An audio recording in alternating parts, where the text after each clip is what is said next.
Chapter 4. Holt woke. For a few seconds, he wondered where he was. He was lying on his back, staring at the canvas roof of a large pavilion. He could hear people moving quietly nearby, speaking in lowered voices. Somewhere further away, a man was moaning. He tried to turn his head, but a sudden flash of agony greeted the movement, and he grunted in pain. He raised his hand to his forehead and felt a thick bandage there.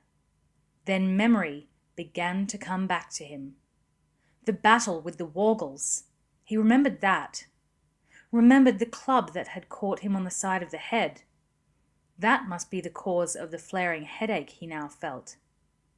And he remembered a sergeant. What was his name? David? No, Daniel. Daniel had saved his life. Then he was overcome with sadness as he remembered the words of the litter-bearer. Daniel was dead. How long had he been here? He remembered that as the medical orderlies had lifted him onto the litter, he had lost consciousness. It seemed that it had happened only minutes ago. He tried to rise, and the headache speared him behind the eyes again. Once more he grunted in pain, and this time a face came into his field of vision, looking down at him. "You're awake," the orderly said, and smiled encouragingly at him. He reached down and laid a palm on Holt's forehead, testing for fever. Seemingly satisfied that there was none, he touched the bandage lightly, making sure it was still tight. "How long?" Holt's voice was slurred, and his throat was thick and dry. The orderly held a cup of cool water to his lips, raised his head carefully, and allowed him to drink. The water felt wonderful. He gulped at it and choked, coughing so that water bubbled out of his mouth. The action of coughing set his head aching again, and he closed his eyes in pain. "Still feeling it, I see," the orderly said. "Well, the healers said there's no serious damage. You just need a few more days' rest to let the headache settle down." "How long have I been here?" The orderly pursed his lips. "Let's see. They brought you in the evening before yesterday, so I'd say about 36 hours. 36 hours? He'd lain here asleep for a day and a half? A sudden chill of fear struck through him. "Did we win?" he said. He remembered that the Wargals had retreated ahead of Daniel's attack, but that might have been a localized event. The orderly smiled, nodding his head. "Oh yes, indeed. Morgorath and his brutes were thoroughly beaten. Someone referred to it as a rout. I hear you had a little to do with that, as a matter of fact." He added the last curiously, as if interested to hear more about Holt's battlefield escapades. But the ranger waved that aside. "Are we still at Hackham?" he asked. "Yes, the cavalry are pursuing the enemy, of course, but the rest of the army is still here. Not for long, though. They'll be moving out soon." "Moving out where?" "Disbanding. The war's over. The men will be going back to their farms and their families, and none too soon." Farms and families. The words stirred another memory in Holt's mind. Daniel had spoken of a wife and baby, and Holt had promised to help them.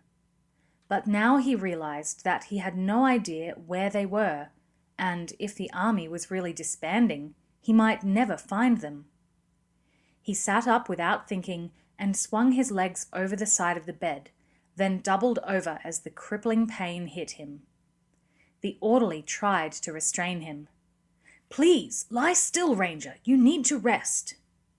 But Holt seized the orderly's forearm and managed to stand, swaying by the bed. He blinked several times. The pain eased a little, but it was still there. "I don't have time," he said. "Get me something for this headache. I've got to find out where he lived." He remembered that the men he had been sent to lead were a mixed group from Seacliff, Aspian, and Culway. The soldiers around him, when he forced his way through to the front rank, had worn the crest of a black badger on their tunics. He had seen the same crest on Daniel's. He had no idea what group marched under that banner, so he headed for the command tent and the king's battlemaster. When he reached the command center, he found the battlemaster gone. Of course, he was leading the pursuit that was hounding Morgorath and the Wargles back to the southeast corner of the kingdom. But his secretary was still there, making notes as to casualties, replacements, and promotions. He glanced up as Holt entered and smiled warmly. The entire army had heard of Holt's feats during the battle. "Good morning, Ranger," he said.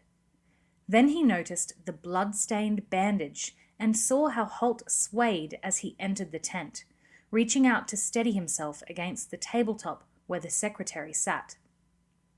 "Are you all right?" he said anxiously. He rose and hurried to find a bench for Holt. The ranger dropped onto it gratefully. He blinked several times. His vision was still blurry. He hoped that was only temporary. He couldn't imagine shooting with such poor vision. "Just a headache," he said. "I need some information. I took command of troops on the right wing in the final stages of the battle." "Indeed you did," the secretary said warmly. "The whole army has heard about it." "There was a soldier, a sergeant named Daniel. He actually led the charge when I was knocked down. Did anyone mention his full name, or would anyone have a record of where he lived?" But the clerk was shaking his head. "I don't keep the full roster. Each individual force looks after that for their own men. What unit did he belong to?" "I'm not sure. They wore a black badger as their crest." The clerk's eyes narrowed in concentration for a few seconds. Then his expression cleared. "A black badger? That'd be Captain Stanton's company from Aspian Fife. They're camped over to the north on a small hill. Stanton was badly wounded before you rallied his men. He's been invalided back to Castle Aspian, but his sergeant major should be able to help you." "Thanks for your help." Holt left the tent. He paused for a moment, looking to the north. On a low hill several hundred meters away, he could see a group of tents clustered around a banner. It was too far to make out the device on the flag, but he could see that it was black in color. He headed towards the tents. As was the custom, the banner marked the position of the commanding officer's tent. As Holt drew closer, he could see that he had been right.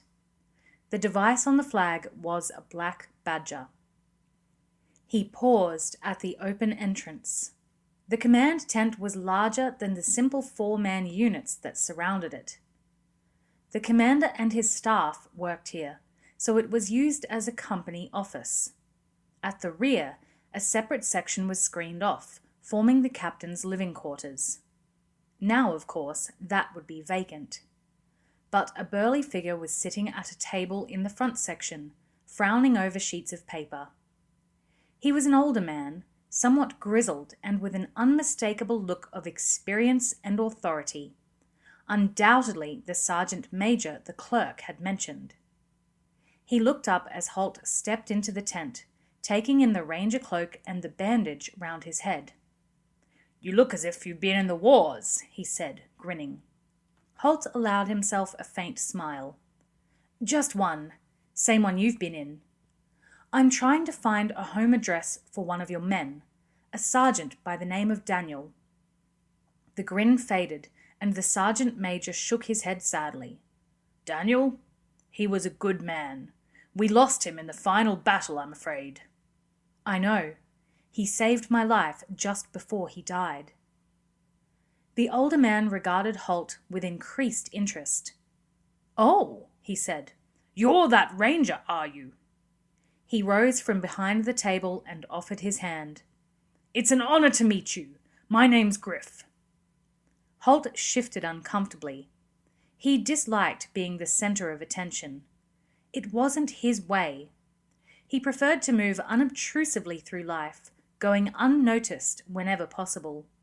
But he shook the man's hand. "I'm called Holt," he said. Griff waved him to a seat and sat down himself once more. He pursed his lips thoughtfully. "Not sure I can tell you too much. Everything was pretty rushed when we mobilized the army, and Daniel was new to the fief. He and his wife had moved from Norgate not long before the war began." He indicated the piles of paper and scrolls on the table that was serving as a desk. "We didn't get time to put down all the men's details before we had to march out. I'm trying to catch up on it now." "Can you tell me anything about him?" Holt asked. "He had a farm, I believe, somewhere in the southeast part of Asbienne, but where it might be, I have no idea." "Did he have any friends in the company who might know?" The sergeant major was shaking his head before Holt even finished the question. "He may have, although as a sergeant he would have kept himself a little separate from the other men. You could ask around. He had command of the 6th Squad. You'll find them one row over halfway down."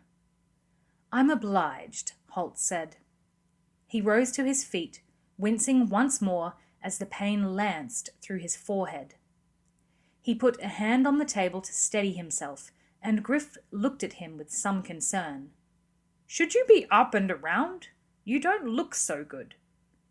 Holt shook his head, and immediately wished he hadn't. "I'll be fine," he said. "Just a bit of a knock. I'm better off in the fresh air than in a stuffy healer's tent." "That's true."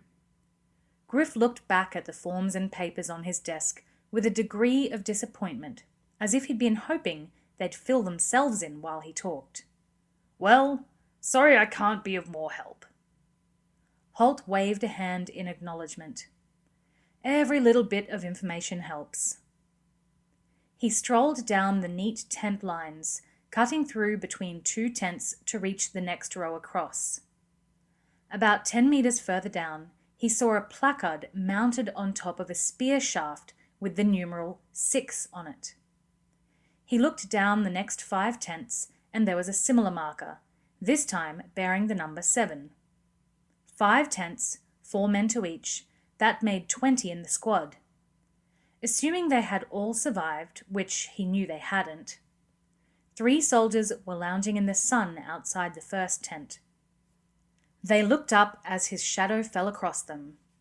There was a hint of suspicion in their eyes, but since Crowley and he had reformed the Ranger Corps, Holt was becoming used to that. Officers and sergeant majors might value the skills Rangers brought to the army, but the rank-and-file soldiers tended to be ill at ease around the grey and green-clad figures. He knew there were wild rumours circulating that Rangers practiced sorcery. "Good morning," he said evenly.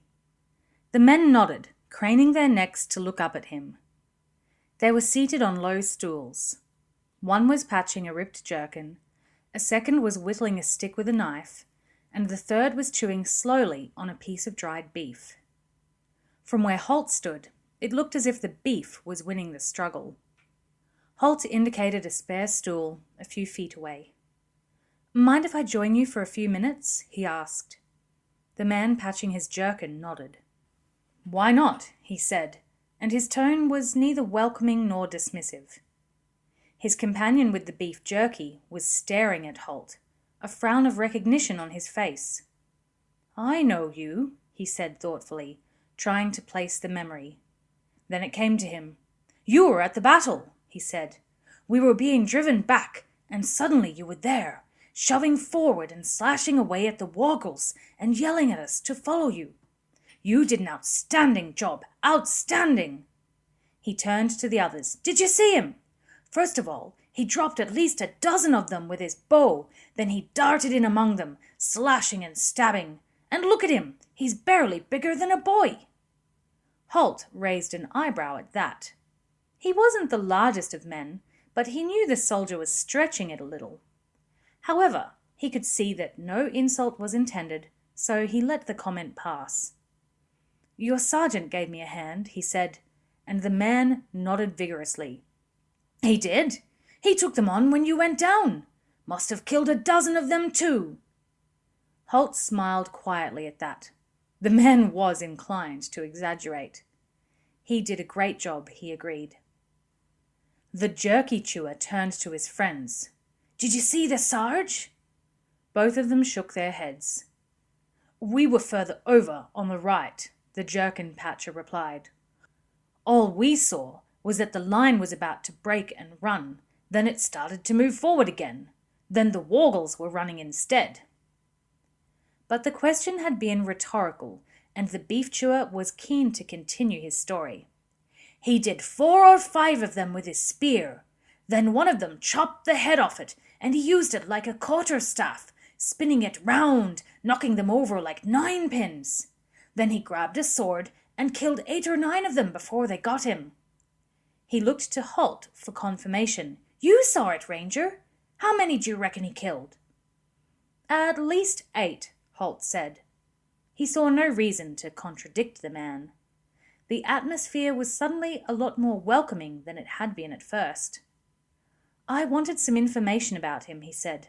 Any idea where he lived? He was disappointed to see the 3 faces cloud over in a now familiar expression of uncertainty. Sorry, said the man who had been extolling Daniel's deeds and courage. He was new to the unit and the area. Got promoted quickly. That's right, said one of the others, laying aside the patched jerkin. The captain liked the look of him. Made him a sergeant almost immediately. Apparently, he'd had some military experience in Norgate before he came to Aspienne. He was promoted so quickly, we didn't really have time to get to know him, said the man who had been whittling. I think I heard him mention a farm somewhere. He trailed off, unsure of his facts. There was an awkward silence. Holt made a move to rise from the stool, thinking that once again his efforts to trace Daniel's family were doomed to failure. The first man who had spoken, the beef jerky chewer, seemed to come to a decision. You could try Cord and Gerald, he said. They might have an idea. If they'd tell you, the man with the repaired jerkin put in. Holt looked from one to the other. I take it you're not fond of these 2. The 3 men exchanged glances. Then the one who had suggested the 2 names answered him. They're a pair of liars and cheats. They run a dice game, and they tried to make a friend of Daniel initially, playing up to him and inviting him to play. My guess is they were letting him win at dice to get in his good books. But he saw through their scheme before long, and they found themselves doing their fair share of fatigue duties, so they dropped him. What makes you think they'd know where he lived? Holt asked, and again there was an awkward pause. Finally, the whittler spoke. They always wanted to know where everyone lived. Always asking you questions about where you came from, what you did back home. Can't prove anything, but I reckon they were keeping a record, planning to go back after the war and rob people. Particularly those who'd been killed in battle, the jerkin patcher said heavily. They'd know the families would be easy prey. It's the sort of thing they'd do all right. They probably know where to find the sergeant's farm. The trick will be getting them to tell you, the beef jerky chewer said, and the others nodded. Holt looked around the small circle of faces, seeing the distaste for the 2 vultures called Cord and Gerald.